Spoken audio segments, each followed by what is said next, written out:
hay, digamos, las noticias de esta semana las divido yo en 4 pequeñas secciones. La primera es salud y esto es para que, sobre todo para informarles y que ustedes puedan pasarle esta información a sus conocidos para que todos nos vacunemos. Y bueno, la Secretaría de Salud informó que empieza ya casi va a empezar la campaña de vacunación contra la influenza. Empieza el 3 de noviembre. Y bueno, van a tener prioridad los grupos de riesgo como niños, adultos mayores, embarazadas, personal de salud. Y recordarle a la gente que esta vacuna ayuda a que no nos enfermemos de influenza. Hemos aprendido mucho sobre cómo cuidarnos y cómo las vacunas ayudan a protegernos a nosotros, pero también a proteger al resto de nuestros seres queridos y de nuestro pueblo. También la Secretaría de Salud informó ayer informó más bien que ayer, que fue 1 de octubre, ya se inició el registro para vacunación para niños y niñas entre 12 y 17 años que tengan comorbilidades. Entonces, si tienen familiares que sean menores de edad, entre 12 y 17 años, que tengan alguna comorbilidad, obesidad, hipertensión, diabetes, se pueden registrar ya para que les toque su vacuna Pfizer, que es la que está aprobada para esas edades, para ese grupo de edad. Y bueno, también se informó, y esto es algo muy importante, que a un mes de regresar a las clases presenciales, las escuelas de educación básica en todo el país, pues se puede afirmar que no existe un aumento en el número de contagios de COVID en niños y niñas y adolescentes, ¿no? Entonces, pues creo que esto es muy importante porque se nos hizo creer, se hizo una campaña pues muy sucia en realidad en contra de esta decisión de regresar a clases. Recordar a la gente que México era uno de los países donde menos días de clases habíamos tenido durante la pandemia, ¿no? Y bueno, pues se había hecho todo un análisis de si se debía o no regresar. Se había analizado los contagios entre niños y niñas y a pesar de que sí sucede, son muchísimo menos frecuentes que en adultos, y lo que nos dicen los datos es que regresar a clases con las medidas pertinentes es seguro y tiene más beneficios que tener a los niños otro año más en casa, ¿no? Entonces, bueno, para que tengan la tranquilidad de que se están revisando los números y todo parece indicar que las cosas van muy bien. La siguiente sección es economía y también hay muy buenas noticias. Esta primera es nada más un poco de información que el SAT nos informó esta semana que para el buen fin, que es del 10 al 16 de noviembre, si ustedes realizan compras con sus tarjetas de débito, crédito, pues entran a un esquema de descuentos y además van a concursar para un sorteo donde se van a rifar 500 millones de pesos. Entonces, pues para que en el buen fin puedan aprovechar a algunos de estos beneficios que se están haciendo en conjunto con el gobierno federal y las empresas para reactivar la economía después de pues el año tan difícil que tuvimos el año pasado.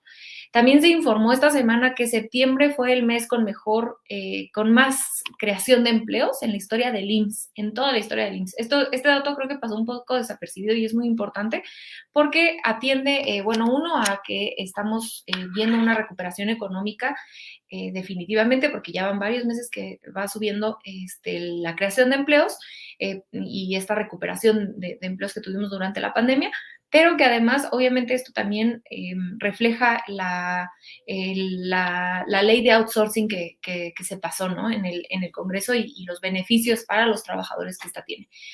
Y también se informó, les digo que esta semana hubo muchas noticias, también dentro de la sección de economía les platico que se abrió el Banco del Bienestar. Esto es un poco economía, un poco social, pero se abrió la primera sucursal del Banco del Bienestar. Va a haber 2,700 sucursales. Y será la institución bancaria más grande de todo el país. Va a llegar a los lugares a donde los bancos comerciales no llegan, para que la gente pueda recibir sus apoyos, pueda acceder, entrar al mercado financiero que históricamente se les ha negado porque los bancos comerciales no han llegado a las comunidades.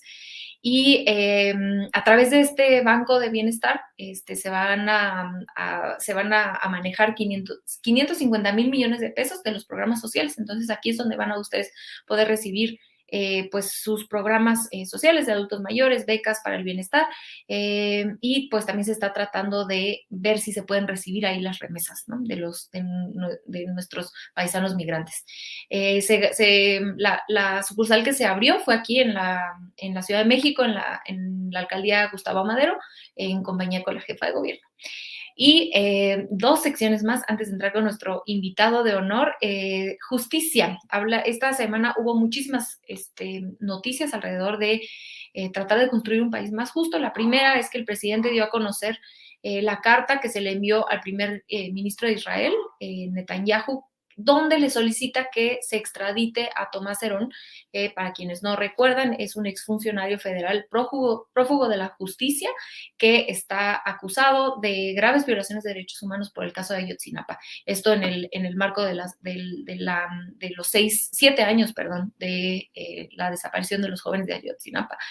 Entonces, bueno, se le envió esta carta y esperemos que tenga una respuesta positiva. También el presidente señaló esta semana que no hay, esto pasó en una mañanera y creo que fue muy relevante porque el compañero periodista, un gran periodista, Ernesto Ledesma, fue a la mañanera y estaba hablando de cuánto dinero se le puede asignar a la Subsecretaría de Derechos Humanos y a la Comisión Nacional de Búsquedas. Y recordó el presidente que para estos temas de desapariciones no hay límite, ¿no? Entonces avisó que el gobierno federal es una prioridad de este gobierno, que se trabaje en las desapariciones y que no hay límite para esto, ¿no? También se anunció que el daño a las familias se va a reparar y se van a destinar 2,000 millones de pesos para reparar el daño de estas familias, ¿no? Claro que el daño es irreparable, pero estas acciones por parte del Estado para poder por lo menos apoyar a las familias que han pasado por estas tragedias.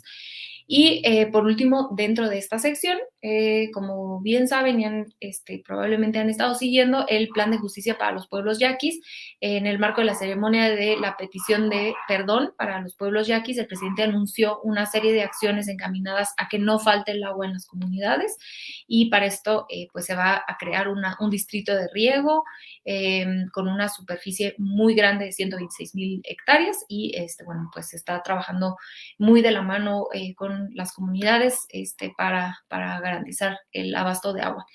Y por último, el tema de soberanía, que es algo que en nuestro programa hablamos mucho y tocamos mucho con muchísimo gusto, porque creemos que es algo de lo que podemos sentirnos muy orgullosos, que se ha avanzado muchísimo en estos años. Y bueno, se informó como bien saben, el 27 de septiembre fue la conmemoración de los 200 años de la consumación de la independencia, y se hizo un evento bellísimo en la Ciudad de México, y bueno, pues sobre todo se anunciaron algunas cosas de soberanía que creo que nos deben emocionar a cualquiera. Y bueno, lo primero es que se reafirmó, esto ya no es noticia, pero se volvió a reafirmar, esto es algo que el presidente toca mucho, que en México no se permite la explotación minera, ¿no? Hace este comparativo de cómo la tierra durante el periodo sobre todo en el periodo de Calderón, se otorgó muchísimas tierras se concesionaron muchísimas tierras para la explotación minera, específicamente a empresas canadienses, muchísimos más hectáreas de lo que el general Cárdenas, por ejemplo, pudo dar en su periodo, ¿no? Y bueno, para darles una idea, para quienes no lo tengan claro, en el periodo neoliberal se dio el 60% de nuestro territorio, se dio concesión para la explotación minera, ¿no? Son 120 millones de hectáreas. Entonces, esto se acabó durante este gobierno. Y bueno, también se informó esta semana que ya se envió la reforma constitucional en materia de electricidad, y en esta reforma no se busca nacionalizar la electricidad, sino darle un lugar importante a la CFE, que durante los últimos 40 años se trató de pues prácticamente de desmantelar, para que el fin de esto es que la CFE tenga el 54% de la participación del mercado, y de esta manera pueda tener cierto control en el precio de la electricidad, ¿no? Porque se nos dijo, se nos vendió que las reformas, que al privatizar la energía, y que al privatizar la electricidad, pues los precios iban a bajar, y hemos visto que esto es falso. Al mismo tiempo, se envía en esta parte de esta iniciativa contempla que se desaparezca la Comisión Nacional de Hidrocarburos y la Comisión Reguladora de Energía, la CRE, que son dos organismos que se crearon en el periodo neoliberal y que sirvieron en cierta forma para quitarle funciones a la CFE. Entonces, bueno, ahora se busca echar para atrás eso. Y la última noticia que yo les traigo que a mí me emociona muchísimo es que se anunció, esto ya había estado en la conversación pública, pero ahora se anunció que el litio es un mineral, bueno, como ustedes probablemente ya saben, el litio es un mineral estratégico. El litio es este mineral que existe, por ejemplo, en Bolivia y acá en México hemos descubierto que también tenemos, y es indispensable para el desarrollo de la industria de la tecnología. Entonces se usa para nuestros celulares, para los coches eléctricos, por ejemplo, y pues muchas empresas ya están así listas para meterse a los países que tienen litio. México no es la excepción, pero porque México tiene muchas reservas. Entonces, el presidente anunció que el litio va a ser únicamente, exclusivamente para la explotación, va a ser una explotación de recursos, pero que sea exclusivo de la nación.